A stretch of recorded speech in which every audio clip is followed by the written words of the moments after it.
On today's show, the guys ask the question, how much is too much when it comes to prepping the classroom for projects? We've got the East Initiative update and more. That's up next on EduTechGuys.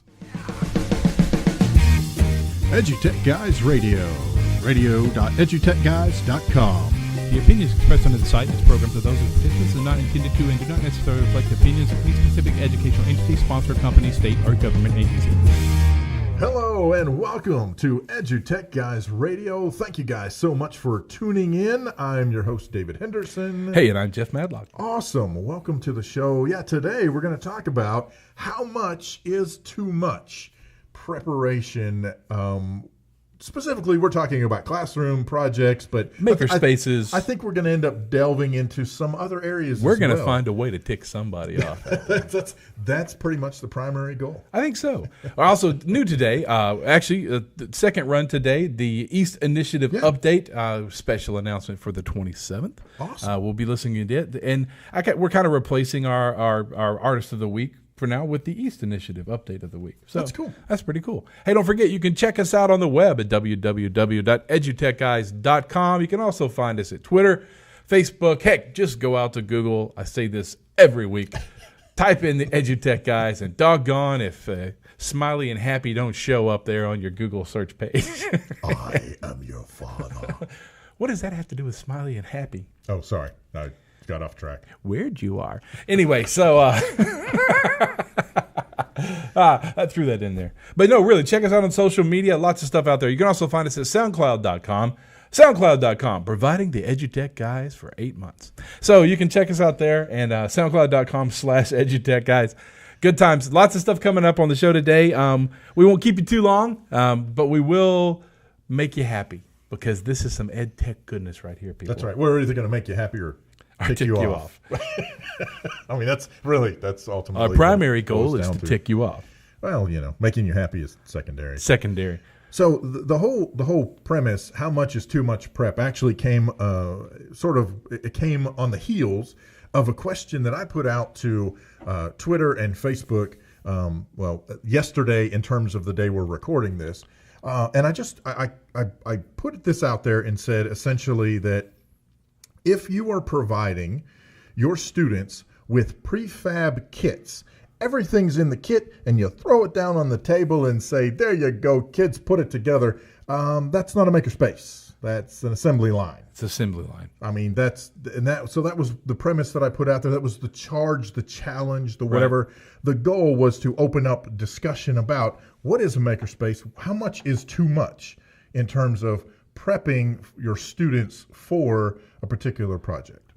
I think that's a great question because beforehand, David and I were talking about this, and a friend had stated that when you're dealing with elementary age kids, then you need to actually prep that because it might be a little bit too much for them. But think what's lost in the sauce.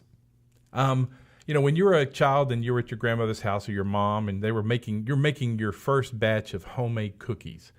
Did they just go, well, listen, I've already made the dough, and you're just going to pour in the chocolate chips, and we're going to roll them in a ball, put them in the oven?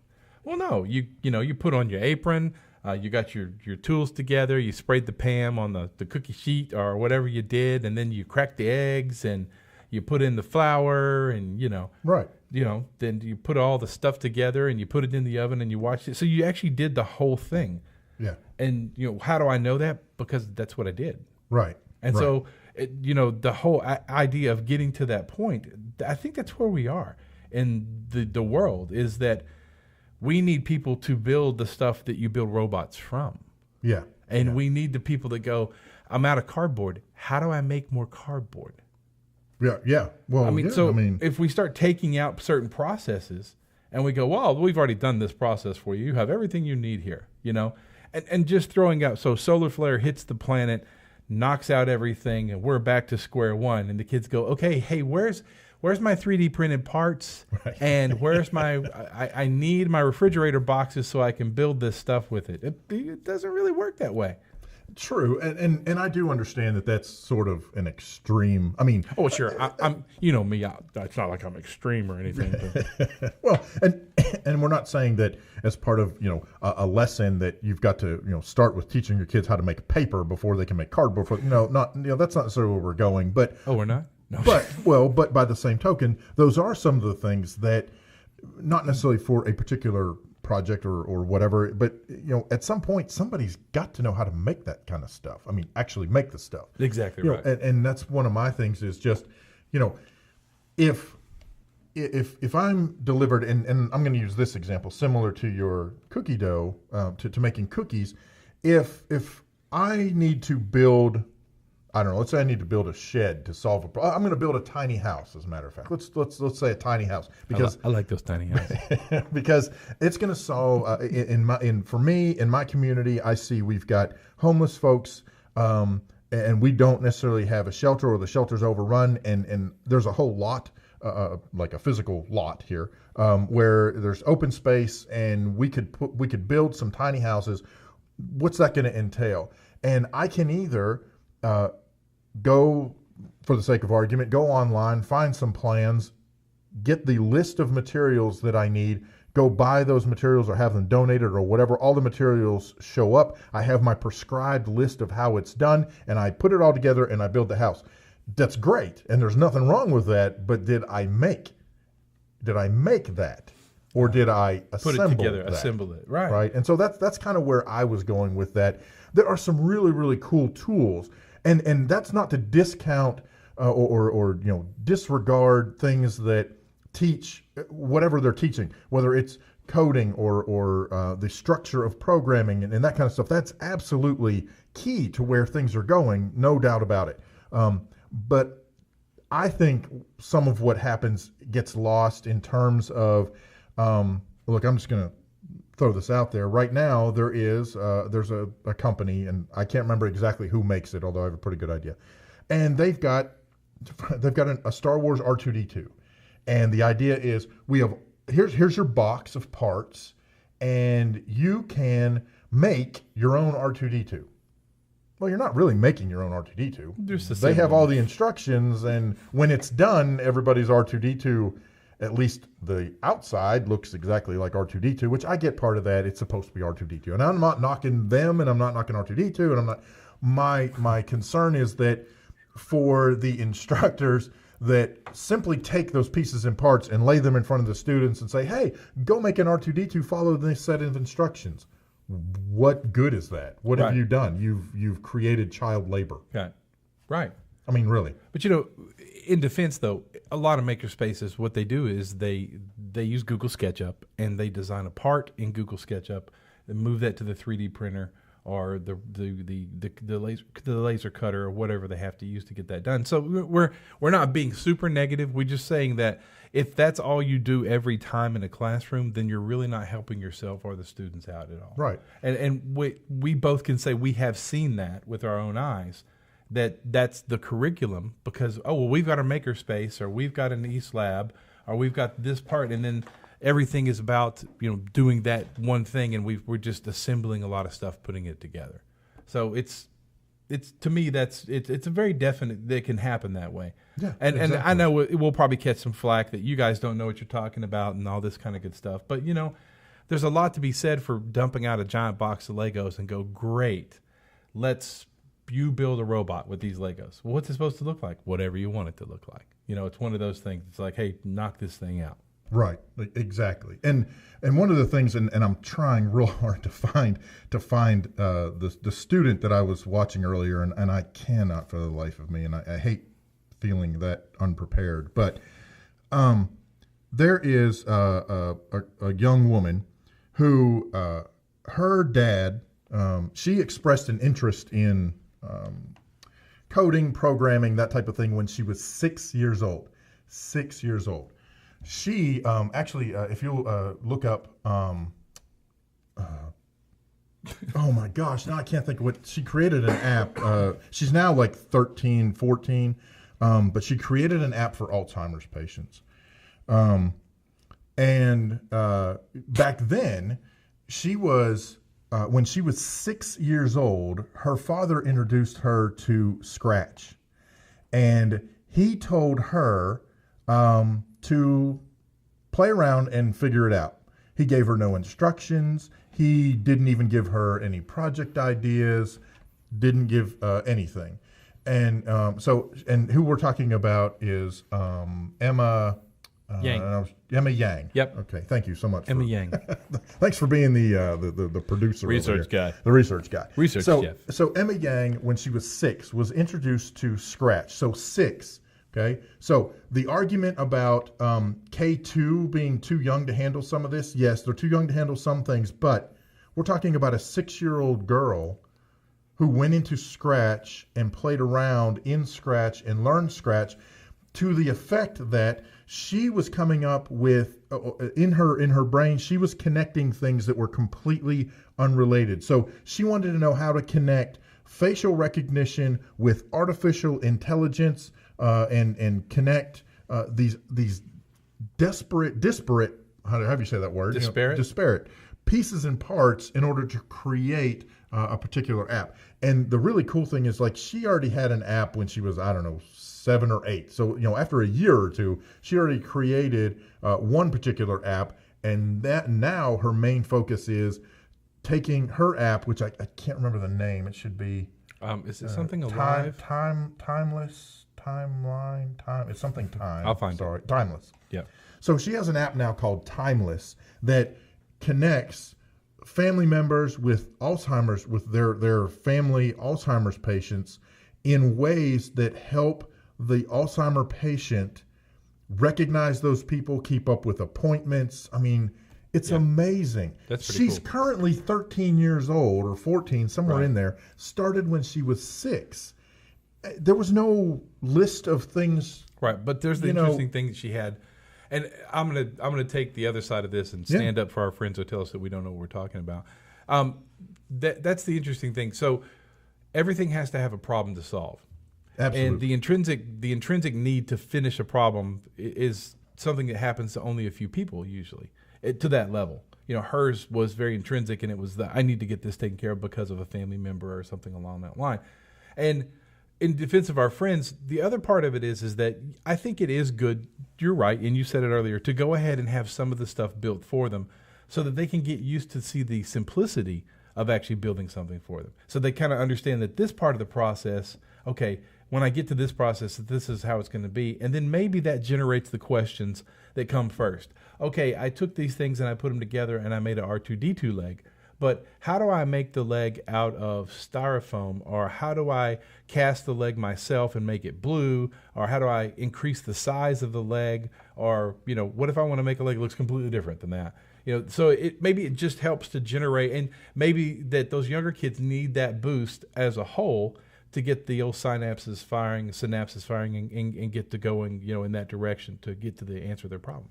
Yeah, absolutely. And I mean, you are definitely on the right track. And she also had the benefit of a couple of other things that I think is kind of where this discussion easily lends itself. And that is, one, she had a home life that strongly encouraged openness and creativity and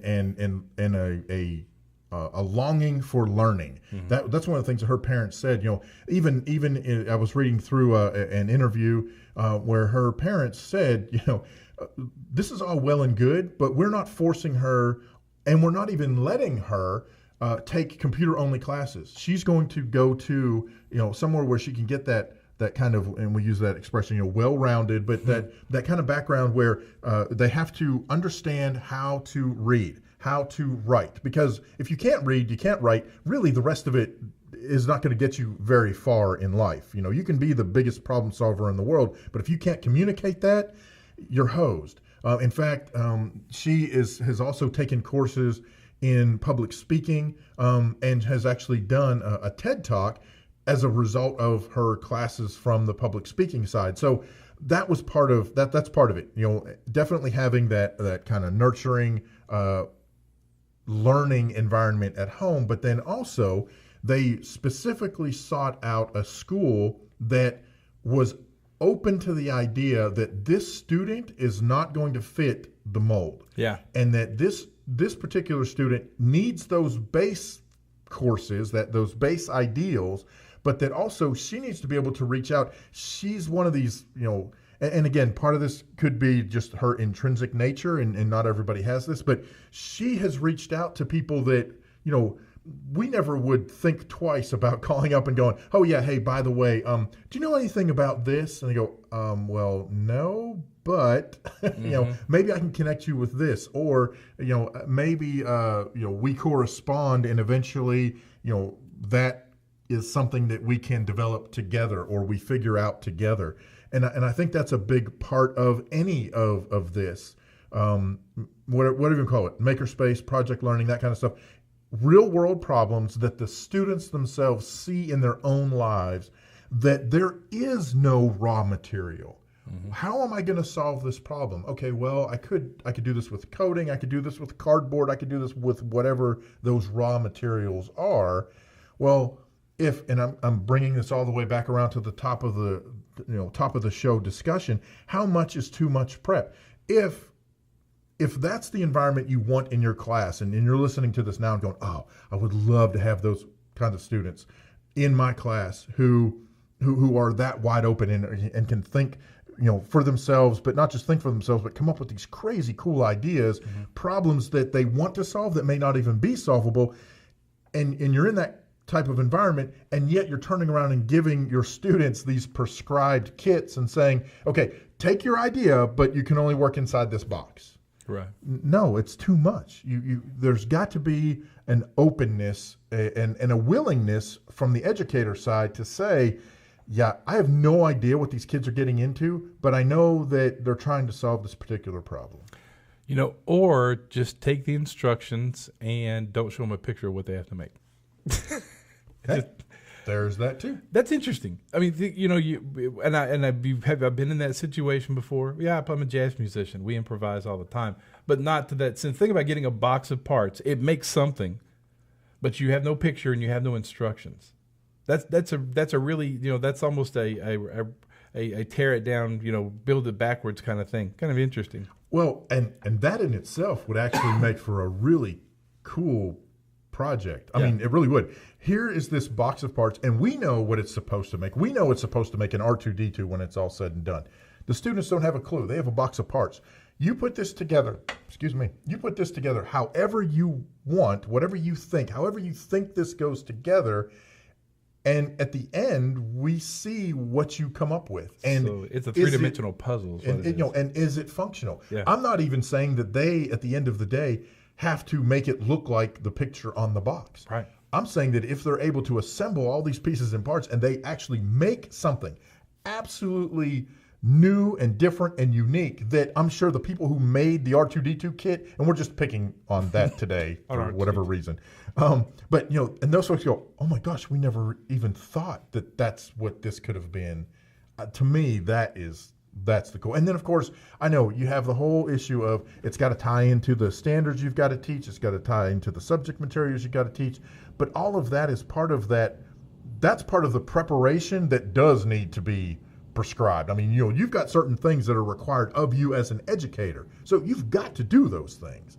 So, yeah, that ties into how some of that works. I actually think that, and I don't know this, so I'm opening this up to anyone who's listening, who is an educator who's listening to us, and you may be shaking your fist, you may be raising the roof, whatever. But is it possible? Can you have a lesson that is organic and it comes about, and here's what happens? You have all these students, and these are the things that come about. And then after the fact say, oh, yeah, by the way, I can tie these back to these standards. Not ahead of time, but after the fact go, oh, yeah, by the way, we checked off this, and this. That's cool. I didn't know we were going to check those off. It was a surprise to me. Right, exactly. So I don't know. Is that a thing? I'm asking our listeners, our viewers, is that a thing that can happen in your school? And if not, is it something that could happen if approached to the powers that be? I mean, I don't know. I would think that would be a definite thing that could happen I would love to be that. I would love for that to be a thing that could happen. So I don't know. I'm legitimately, seriously asking, is that something that could David throws the gauntlet here on the EduTech Guys. Hit us on Twitter, twitter.com/EduTechGuys. Let us know. That's the best way to find out. There you go. Let's have a conversation. I agree. Really cool stuff today. I mean, that's we could probably talk an hour on that easy. And we actually know some folks who would be fun to bring in as a guest to argue with us and to push our brains a little farther on this subject. Yeah. If you have something to share with us, please let us know about it. Like I said, catch us on Twitter, twitter.com/EduTechGuys. Or you can find us on Facebook. You can find us out there. Or email Jeff or David at edutechguys.com. Well, it's time for a new section of the old goods. Oh, did you want to say something? No, you also forgive me if you're watching this on our YouTube thing. I'm still learning how the camera thing works, so there's a lot of jump cuts moving to our places. Cameras. Yes. That's another thing. If you're just listening to us, always check us at youtube.com/EduTechGuys. Our shows are on there. You can watch us in glorious color HD. Beautiful people. And okay, now you're pushing it. I'm pushing it now. Hey, this is a new section today. Yeah. We don't have a song yet, but we're going to get with Matt Dozier and get him to sing a song for this one. But this is something we talked with Matt about, and we're going to bring it out today. We actually have another one we have in the can that we were going to run last week, but with some technical difficulties, we did not do a show last week. So we'll put this one. We'll put this one out soon. But this one is actually date specific. So this is the East Initiative update. We'll be right back from the EduTech Guys. Hello, everyone. I'm Spencer Watson with East Initiative. Welcome to the East Update. This week, we'd like you to encounter East, and by that, we don't just mean we'd like you to meet us, though we surely would. We mean we'd like you to come say hello to our staff and to a handful of students from around the state and hear our story. There's a chance to do that Thursday, September 28th from 4:30 to 7 p.m. here at the East Initiative headquarters at 6215 Ranch Drive in West Little Rock. If you're in the neighborhood, drop by. Encounter East is what we call our annual open house, and just like the schools we work with, it's a chance at the beginning of the year to come in and see what we're all about.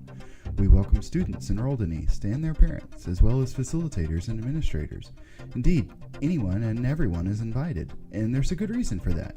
Here's James Hopper, Development Coordinator for the East Initiative.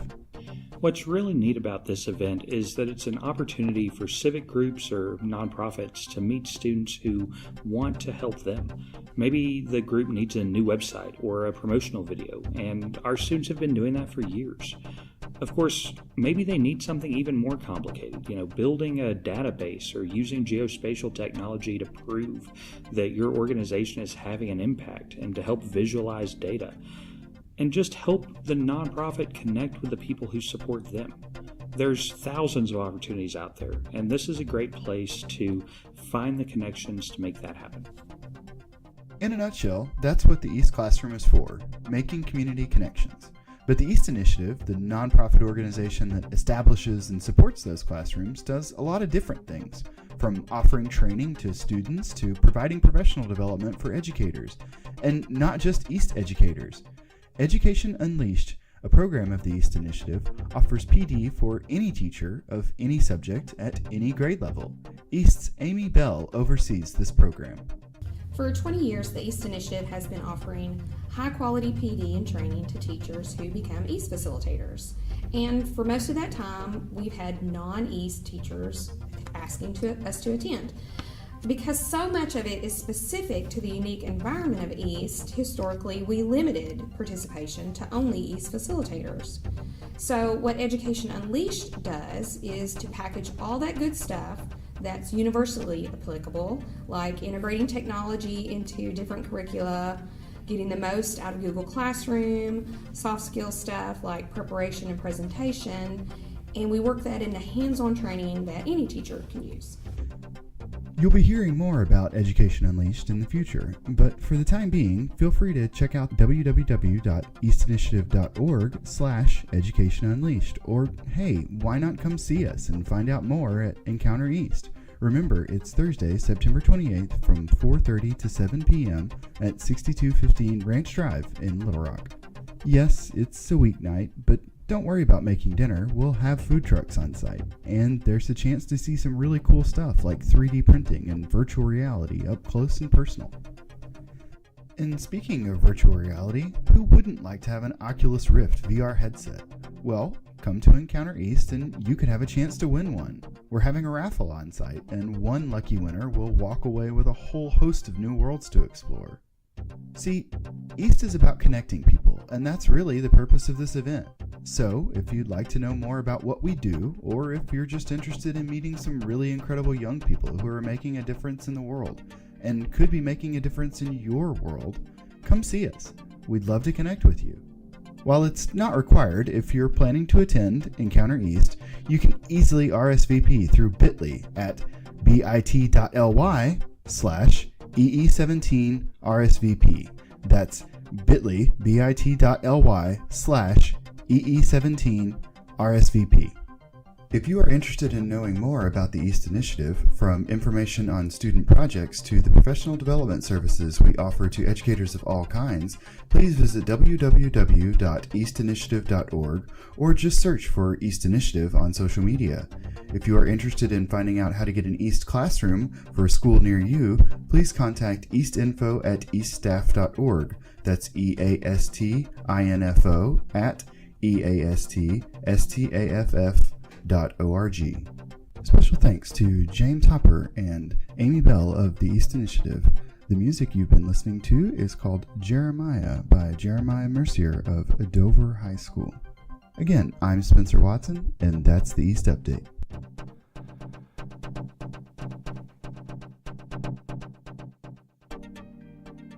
Hey, we want to thank the EAST Initiative and Spencer and all the gang for bringing us that information.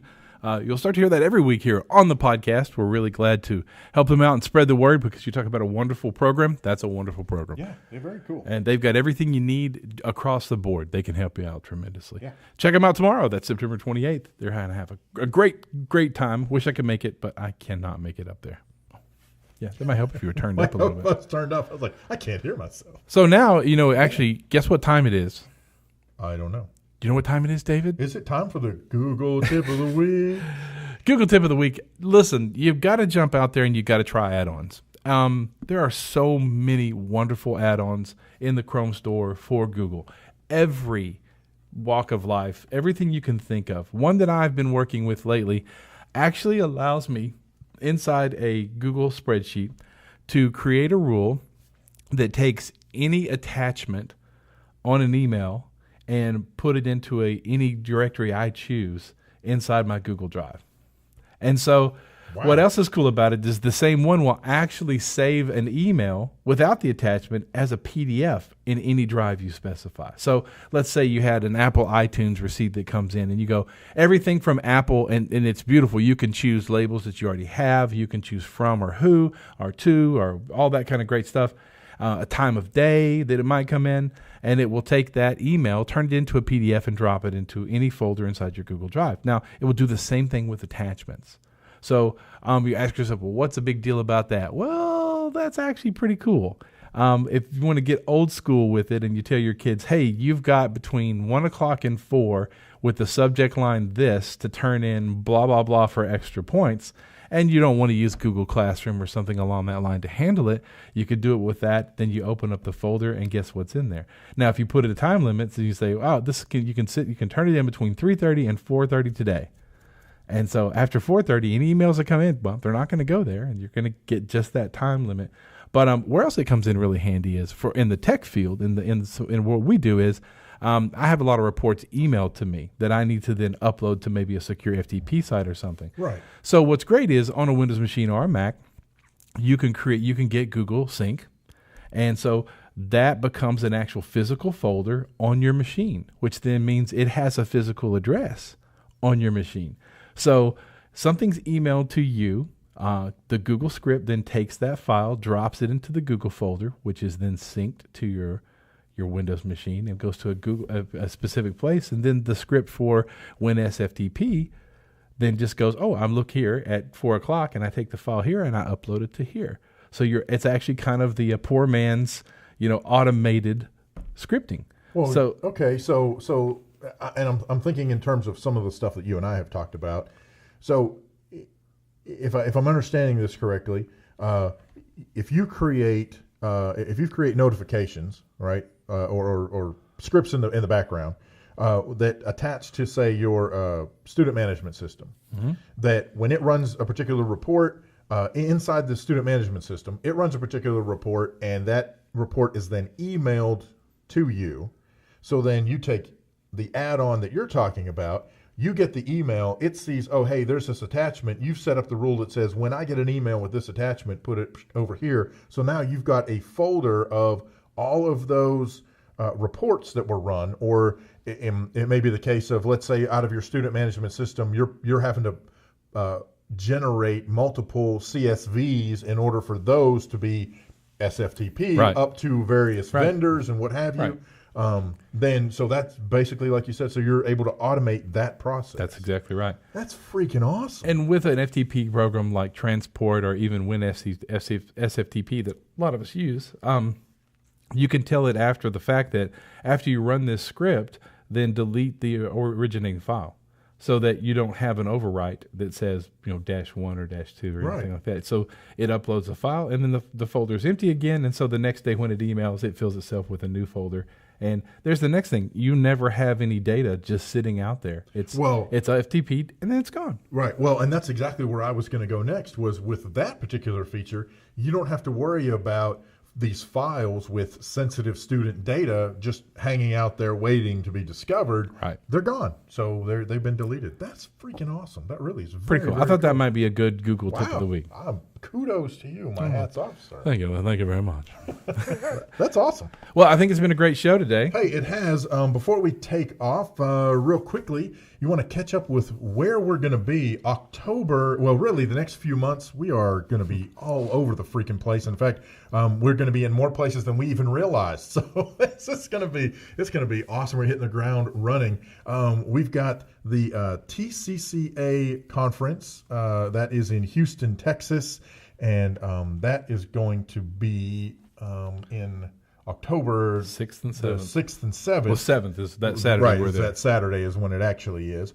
And then we've got the Arkansas Conference of Technology, and that's the next weekend. The next, yes. What? No, is that the next? Yes. So there's that. We also are going to be, and the Arkansas Conference of Technology, that is in North Little Rock. Right. And that is the 18th through the 20th of October. And then fast forward to the end of October, and we are going to be at the Schools Without Walls Conference in beautiful downtown Hot Springs, Arkansas. And that is the 28th through the 30th. Again, that is in Hot Springs, 29th through the 30th, excuse me. I think there is something going on the 28th. I can't remember. We're somewhere there too. Somewhere, yeah. So something going on. So we're going to have that. And then fast forward, we've got at the end of November into December, we've got the AESA conference, which is in San Antonio. We'll be doing live conference coverage from there. And then in Orlando in January for the FETSI conference, we're going to be running around. We should be a lot smaller when we come back. Well, we should be a lot smaller. We won't. We like to eat. But anyhow, you can. We've got that. We'll have all of that posted online on our website, EduTechGuys.com, and you can check it out. So if you can't be there in person, you can listen to it online. And if you can be there on person, stop by the table and say hi, sit down, share your story. We'd love to talk to you. Hey, it's been a great show. It has. I'm Jeff Madlock. I'm David Henderson. We'll catch you next time. You've been listening to EduTechGuys Radio, radio.edutechguys.com. The opinions expressed under the site and its programs are those of participants and not intended to and do not necessarily reflect the opinions of any specific educational entity, sponsor, company, state, or government agency.